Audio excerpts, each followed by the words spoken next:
Hello student, आप सभी का एमडी टेक्निकल क्लासेस में बहुत बहुत स्वागत है। स्टूडेंट, जैसा कि आप लोग को पता है, एसएससी जेई सीबीटी 1 का 2025 एसएससी जेई सीबीटी 1 का जो एग्जाम था वो 3 दिसंबर से लेकर 6 दिसंबर तक चला। तो वहां पास अगर मैं बात करूं पर्टिकुलर एग्जाम डेट के दौरान क्या बातें हुई, तो 3 दिसंबर, 4 दिसंबर, 5 दिसंबर तक कोई बहुत बड़ी प्रॉब्लम देखने को नहीं मिली। लेकिन 6 दिसंबर को जो है सेकेंड शिफ्ट, जो कि 3 बजे से लेके 5 बजे का टाइमिंग था एग्जाम का, वहां पास हमें जैसे ही शाम हुआ एक न्यूज आने लगी कि प्रयागराज के सेंटर में कुछ गड़बड़ियां हुई। हालांकि उस दिन तो यह कंफर्म नहीं हो पाया था कि प्रॉब्लम क्या है, लेकिन अगले दिन तक यह सॉल्व हो गया। बात यहां देखिए क्या है, मेरी बात समझिएगा। यहां प्रॉब्लम कहां कहां आई पूरे इस क्या कहते हैं एग्जामिनेशन के दौरान, जो एसएससी जेई सीबीटी 1 का एग्जाम हुआ। सबसे पहले प्रॉब्लम देखिए, अगर आप लोगों को याद हो तो एक नोटिस आया था जिसमें यह कहा गया था भाई कि जो बच्चे स्लॉट सिलेक्शन करना चाहते हैं कर सकते हैं, अपने हिसाब से अपनी एग्जाम सिटी को सेलेक्ट कर सकते हैं वगैरह, ये सारी बातें थी। और उसमें यह भी था कि जो अगर ये सिलेक्शन प्रोसेस में नहीं पार्टिसिपेट करेगा उसका कोई random city exam city allot कर दिया जाएगा। अच्छा, यहां तक भी बात ठीक थी भाई, बहुत बच्चों ने जिनको पार्टिसिपेट करना था स्लॉट सिलेक्शन में उन्होंने किया, जिसको नहीं करना था उन्होंने नहीं किया। फिर एग्जाम से 5-6 दिन पहले एक और नोटिस आया कि जो बच्चे स्लॉट सिलेक्शन के प्रोसेस में पार्टिसिपेट नहीं करेंगे उनका एडमिट कार्ड नहीं आएगा। तो ये एक ऐसी बात थी जो कि कहीं ना कहीं एग्जाम से पहले छात्र को परेशान करने की थी। वो सभी स्टूडेंट प्रॉब्लम में आ गए होंगे जिन्होंने स्लॉट सिलेक्शन के प्रोसेस को नहीं कंप्लीट किया होगा, क्योंकि अब की बार में नोटिस में ये किया जा रहा है भाई कि एडमिट कार्ड नहीं आएगा। तो पहली तो ये प्रॉब्लम मुझे समझ में आई। दूसरी देखिए क्या प्रॉब्लम थे, जैसे अभी तक के एग्जाम में ये हो रहा था भाई, देखिए पहले जब ऑफलाइन एग्जाम होते थे तो एसएससी सिर्फ सीबीटी 2 में ही कैलकुलेटर अलाउ करता था, सभी लोग को पता है। फिर जब से ऑनलाइन एग्जाम होने लगे तब भी सीबीटी 1 में कैलसी अलाउड नहीं था, लेकिन सीबीटी 2 में वर्चुअल कैलकुलेटर सभी को अलाउड होता था। अब की बात क्या हुआ भाई, बच्चा 3 तारीख को गया एग्जाम देने, एग्जाम देके सेंटर से बाहर आया तो उसने बताया पहले तो न्यूमेरिकल क्वेश्चन ज्यादा हुए और साथ ही साथ फिर उसने बताया कि यहां पास हमें एक वर्चुअल कैलकुलेटर भी देखने को मिला। मैं आपको बताऊं बहुत से ऐसे बच्चे हैं 3 तारीख के शिफ्ट के जिनको पता ही नहीं था कि उनके सिस्टम पे कैलकुलेटर भी अवेलेबल है। तो इसमें ऐसा कौन सा कॉन्फिडेंशियल मैटर था जो कि नहीं पहले से बताया जा सकता था कि भैया आपका सीबीटी 1 में भी कैलसी अवेलेबल होगा, सीबीटी 1 के एग्जाम में भी, सीबीटी 2 में भी अवेलेबल होगा, है ना। इसमें बता देते तो बच्चा पहले से ही उस माइंड सेटअप में रहता। अगर मान लीजिए क्वेश्चन जैसे उसने पेपर खोला, उसको कई न्यूमेरिकल देखने लगे तो अब तो घबराने लगा। अगर उसको पहले से पता हो कि नहीं उसके पास है एक वर्चुअल कैलकुलेटर है जिसकी हेल्प ले सकता है वो, तो कहीं ना कहीं वो रिलैक्स मोड में आता। तो थोड़ी बहुत समस्याएं यहां पास भी देखने को मिली। इसमें कोई कॉन्फिडेंशियल मैटर नहीं था कि इसको छुपाया जा सकता था। दूसरी चीज, जो कैलसी अवेलेबल कराया गया बच्चों को वर्चुअल कैलकुलेटर जो सिस्टम पे, उसमें भी ये देखने को मिला भाई कि वो सही से प्रॉपरली वर्क नहीं कर रहा है ना। तो ये सारी चीजें जो हैं अगर ये सही की जाती तो बच्चों को इतनी प्रॉब्लम जो भी फेस किया देखो, एक मैं बताऊं, एक प्रतियोगी परीक्षाओं के जो छात्र होते हैं वो जब तैयारी करने जाते हैं तो उनका पूरा परिवार कहिए तो उस परीक्षा के लिए सम्मिलित हो जाता है कहीं ना कहीं, है ना।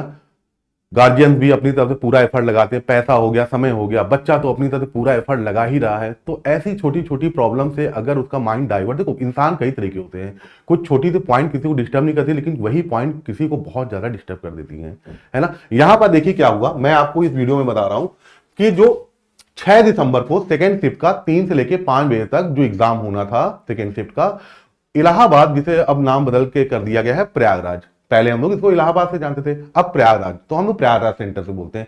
प्रयागराज में एक सेंटर है फाफामऊ और एक सेंटर है झूसी में, ये 2 अलग अलग सेंटर हैं। तो फाफामऊ में क्या हुआ कि स्लॉट सिलेक्शन जब बच्चे कर रहे थे तो उसमें 25 बच्चे एक्स्ट्रा उनका उसमें वो हो गया, अलॉट हो गया, 25 बच्चे एक्स्ट्रा अलॉट हो गए, कहां, फाफामऊ के सेंटर पे। तो जब भाई एग्जाम स्टार्ट होने लगा तो ये सबको सामने आया कि 25 बच्चे तो फाफामऊ के सेंटर में ज्यादा आ गए, इनको बैठाएंगे, इनका एग्जाम कहां दिलाएंगे।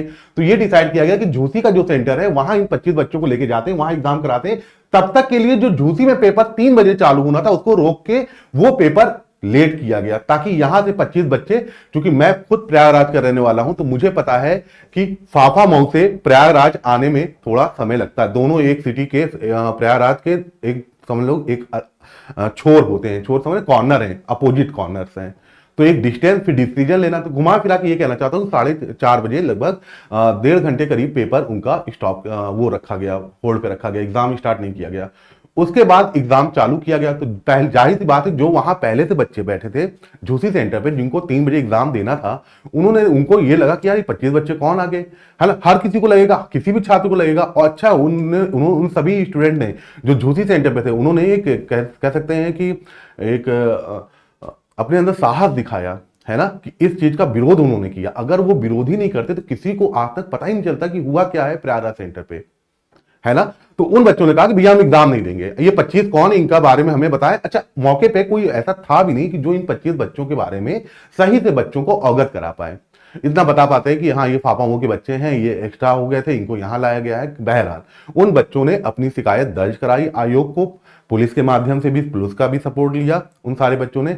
तो फाइनली बुधवार को आयोग की बैठक में ये डिसीजन लिया गया कि वो 33 छात्र जो कि झूसी सेंटर पे जिन्होंने एग्जाम को देने से मना कर दिया, अब उनका री एग्जाम होगा। और जो उनका री एग्जाम होगा उसकी डेट बताई गई है 13 दिसंबर को उनका री एग्जाम, फिर से एग्जाम होगा सीबीटी 1 का।